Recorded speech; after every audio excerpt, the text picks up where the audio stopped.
Me preguntas por qué estudio los anfisbénidos. Particularmente los estudio porque son un bicho muy interesante. Comencé a estudiarlo a fines de los 80 por sugerencia de mi maestro Raymond Lorán. Raymond, el fundador del Instituto de Herpetología de la Fundación Miguel Millo. En ese momento me lo aconsejó porque no había casi nadie estudiándolos a nivel mundial. En realidad habían dos grandes e indiscutibles autoridades en el grupo. Paulo Emilio Vanzolini, de Sao Paulo, Brasil, y Carl Gans, de Michigan, Estados Unidos. Y Lorán los conocía muy bien a los dos, personalmente, y con su ayuda me contacté con ellos, dos gigantes de la herpetología mundial. Actualmente el panorama no ha cambiado mucho, aunque hay más gente publicando sobre el grupo, sobre todo investigadores jóvenes de Brasil, investigadoras jóvenes de Brasil. No hay nadie que se especialice exclusivamente en los anfisbénidos. Hay mucho lugar para más gente dedicándose a ello. Pero la sugerencia de Lorán también fue genial porque los anfisbénidos son reptiles fascinantes y únicos en muchos aspectos. Las víboras ciegas, ese es el nombre común, son escamados sin patas. No hay duda de que son escamados, porque tienen hemipenes, autotomía caudal, patrón de escamas muy típico, muchas características. Pero en casi todo el grupo de los anfisbénidos las patas están ausentes. Solo hay 3 especies de vipas que conservan los miembros anteriores. Si bien la pérdida o reducción de miembros es una característica muy común entre los esquamatas, como por ejemplo en las serpientes, pero también en los pigopódidos, en los gimnoftálmidos, en los cíncidos, ánguides, en los divámides, etc. En los anfisbénidos es muy interesante porque pierden primero los miembros posteriores y luego los anteriores, casi al revés que en todos los otros grupos. O sea, hay mecanismos genéticos y embriológicos muy particulares. También son muy interesantes porque son un grupo fosorial, es decir, cavador, cavan sus propios túneles, de vida casi exclusivamente subterránea.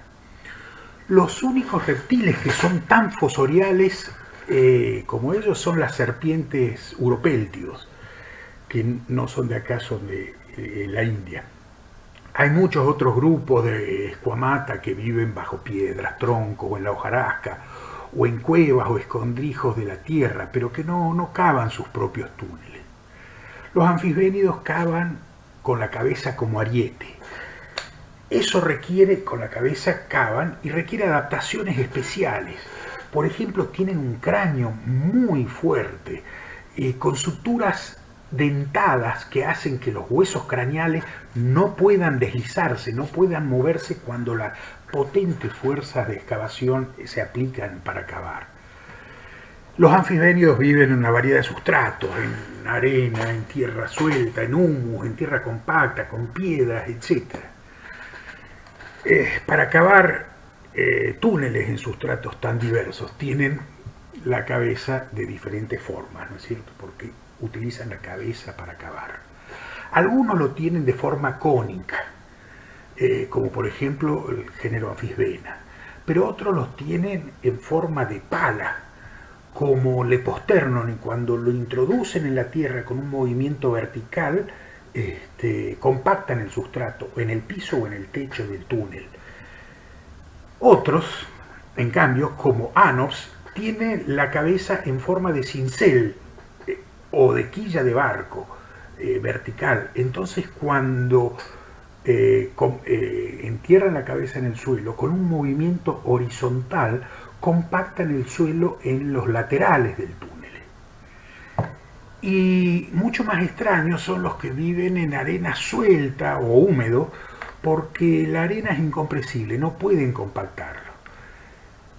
Los trogonófides, que son los que viven en arena sobre todo en África y en Cercano Oriente, tienen unos filos laterales en la cabeza que desgranan la arena con un movimiento oscilante de la cabeza.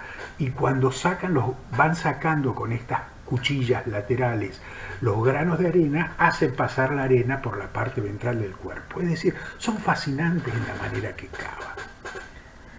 También son sumamente interesantes porque son los leones del submundo. Son los predadores topes de la ecología edáfica. Se alimentan de muchos animales del suelo, como lombrices, larvas de escarabajo, pequeños insectos, pero sobre todo de hormigas y termitas, de insectos sociales. No se conoce mucho sobre la ecología subterránea en general de todos los suelos del mundo, pero estoy seguro que las anfisbenas son un grupo importantísimo en esta ecología. No se conoce la abundancia de las anfisbenas, estoy seguro de que son muchísimo más abundantes de lo que creemos. Lo que pasa es que no las vemos porque viven enterradas, están bajo el suelo. Es muy posible que tengan mucha importancia en la ecología de suelos naturales, pero así también en los sembradíos. Otro punto por lo cual los anfisbénidos son muy peculiares e interesantes es porque es un grupo muy antiguo. Podemos decir tanto por los estudios moleculares que sugieren por reloj molecular que por lo menos tienen 100 millones de años, es decir, por lo menos del Cretácico, como por su distribución actual. Fíjense que se distribuyen en toda América, Europa, África y el Cercano Oriente. O sea, tienen una distribución que es transatlántica, de un lado y del otro del Atlántico. O sea que debe haber sido más antigua que la formación del Atlántico. Aunque no están en Asia, no están en Australia, por lo menos actualmente. El grupo es monofilético y muy diverso, tiene más de 170 especies. No hay duda de su monofilia, pero las relaciones internas de los grupos son bastante discutidos. Primero, miremos la diversidad de los anfisbénidos. Hay 5 familias denominados Rhineuridae, Bipedidae, Blanidae, Cadeide, Anfisbénidae y quizás Lepostérnidae. Anfisbénidae es el grupo más diverso en número de especies y también en tipos morfológicos de la cabeza. Muchos de los géneros son identificables por sus cabezas peculiares, como Anops, Mesobaena, Ancylocranum, Bahiquia, Cercolophia, etc. Hay muchos géneros. Y por supuesto están los más generalizados del género Anfisbena. Si bien estos grupos son ampliamente aceptados y dentro de Amphisbaenidae, la familia Amphisbaenidae, también se considera que están los de cabeza en forma de pala, como Leposternon, Odalophia, etc. Yo creo personalmente de que los Leposternidae es un grupo independiente de los Amphisbaenidae. También se distribuyen en Sudamérica y en el África subsahariana. Y hay representantes tanto en Sudamérica como Leposternon, como en el África subsahariana como Monopeltis y Dalophia, que son exclusivamente africanos. Pero esto todavía yo no lo he publicado ni está sustentado por una filogenia muy importante, y por lo tanto la existencia de Lepostérnidae como un grupo independiente es por el momento una opinión personal. Fíjense en la distribución que en América del Sur, y sobre todo al sur de América del Sur, y particularmente la Argentina, tenemos solamente de Amphisbaenidae y Lepostérnidae. ¿Me preguntas cuáles especies destacaría de este grupo? Bueno, hay algunas especies que se distinguen por su peculiaridad y otras porque son frecuentes de encontrar. Entre las peculiares te mencionaría Bipes viporus primero, que es el único anfisbénido actual que tiene patas anteriores bien desarrolladas. Vive únicamente en México, pero en la costa pacífica. Bipes is a really special little amphisbaenid. So amphisbaenids are these worm lizards. This animal is to most people, the holy grail of Baja. There's only 3 species in the genus, 2 are in mainland Mexico, and 1 is found only here in Baja. And unlike all the other amphisbaenids, which are limbless, they have 0 limbs, they don't have front limbs, they don't have hind limbs, Bipes has just these little mole-like front limbs, and they're sometimes called Mexican mole lizards for that reason. And they're kind of a bright pink color, so they're just super cool, but they do live underground, so you don't see them very often.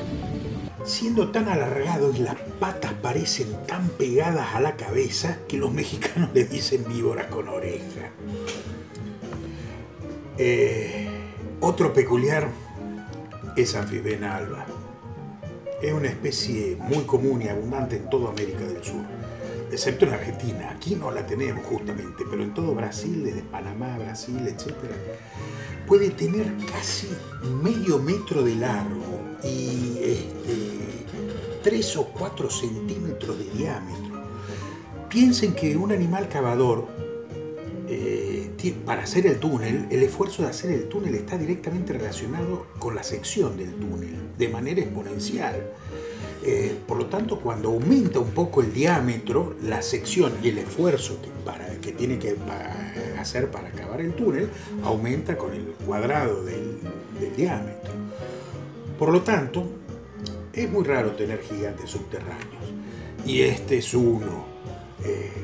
Además, Amphisbaena alba tiene una relación simbiótica con las hormigas del género Atta, que los brasileños llaman saúva. Tanto es así que Amphisbaena alba la llaman Mae das Saúvas, porque viven esos hormigueros.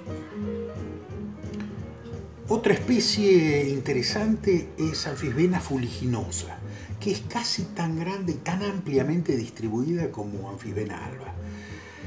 Pero tiene de peculiar la coloración, en forma de tablero de ajedrez, checkerboard pattern se llama, con escamas pigmentadas y no pigmentadas en forma intercalada. Como comprenderán, un animal casi ciego y subterráneo no es necesario que tenga muchos colores. La mayoría de los anfisbénidos son pardos, marrones, casi sin diseño, muy aburrido. Por eso, Amphisbaena fuliginosa es peculiar. Pero el patrón checkerboard también aparece en Trogonophis bigmani. Este es un anfisbénido que vive en África, en el noroeste de África, en Marruecos y zonas aledañas. Y es de la familia Trogonophidae, bastante alejada filogenéticamente y no relacionada con los anfisbénidos como los de recién. Tiene una característica que es una cola corta y cónica, muy... Hay 2 grupos que quisiera comentarles también, de las que tienen cabeza en forma de pala. El hocico tiene una quilla vertical y con esa quilla es que cavan con movimientos hacia arriba y hacia abajo. Y de eso hay 2 grupos distintos. Yo creo que están relacionados estos 2 grupos filogenéticamente en un taxón que se denominaría Rhineuroidea, en las cuales están compuestos por 2 grupos, los Rhineuridae y los Leptosterninae. En los Rhineuridae tenemos básicamente actualmente una sola especie, Rhineura floridana, pero que tiene muchísimos fósiles en Norteamérica. Realmente hay muchas especies fósiles relacionadas a Rhineura floridana, desde Colorado, por todo Norteamérica, no solo en Florida, sino por todo Norteamérica de varios millones de años. Rhineura floridana, como ven aquí, fíjense, tiene la cabeza también tiene esta quilla vertical, horizontal de la que les estaba hablando, y una escutelación particular. El resto del animal es muy una anfisbena cualquiera, o sea, pero en la cabeza siempre tiene la peculiaridad. Rhineura y sus fósiles, aliados, etc., son exclusivamente de América del Norte. En cambio, en América del Sur y en África del Sur hay otro grupo con el hocico en forma de pala, con la quilla horizontal, que es lo que yo denomino Leptosternidae. Y para mí Leposternide está compuesto por 3 géneros: Leposternon en Sudamérica y Monopeltis hidalofia en África subsahariana. Y acá podemos mirar, por ejemplo, Leposternide, en donde vemos la cabeza. Fíjense que tiene en forma de pala. Cuando se ve lateralmente vemos de que está cortado porque este animal ha sido, el hioide ha sido extraído. Y también puede verse que, por ejemplo, en la cola, los Leposternon no tienen autotomía caudal, una cosa extraña dentro de los Amphisbaenidae, porque la mayor parte de los grupos sí tienen autotomía caudal. Otro de los anfibénidos peculiares es los géneros Bahiquia y Ancylocranium, que son de la familia Amphisbaenidae y son africanos también. Y tienen las cabezas de una manera muy peculiar, en forma de una quilla vertical, ¿no es cierto?, con el cual horadan la tierra. Y produce modificaciones tan grandes esta quilla vertical en su cráneo, que miren estos cráneos, estos cráneos de Bahiquia y 2 especies de Ancylocranium. Son increíbles las modificaciones morfológicas que han producido en el cráneo para hacer estas quillas peculiares. Y el bicariante ecológico en América es Anops kingi, que es un anfisbénido relativamente pequeño, muy finito, largo y finito, y tiene la cabeza como una quilla vertical muy característico. Entre las comunes o frecuentes, si podemos decir así, sobre todo en Argentina, tenemos por ejemplo a Amphisbaena bolivica, que tiene la rareza de tener la cabeza completamente blanca.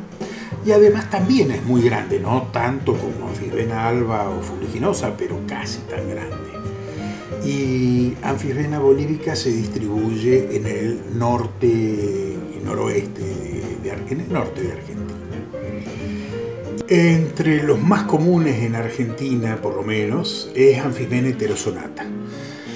Es un anfisbénido típico, promedio, de color pardo, con el vientre más claro, es de tamaño mediano, tiene poros precloacales y tiene la cola con un anillo autotómico marcado.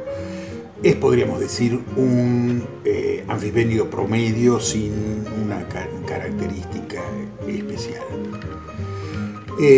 Fíjense entonces que en América, y sobre todo al sur de América del Sur, particularmente en Argentina, solamente los grandes grupos que encontramos son de Amphisbaenidae y Leposternide, nada más.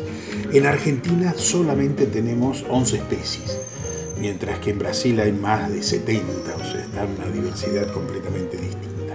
En Argentina tenemos Amphisbaena angustifrons, Amphisbaena bolivica, Amphisbaena borelli o Cercolophia borelli, Amphisbaena darwini, Amphisbaena yata, Amphisbaena o Anops kingi, Amphisbaena mertensi, Amphisbaena plumbia, Amphisbaena prunicolor y 2 Leposternum, Leposternum bagual y Leposternum microcephalus.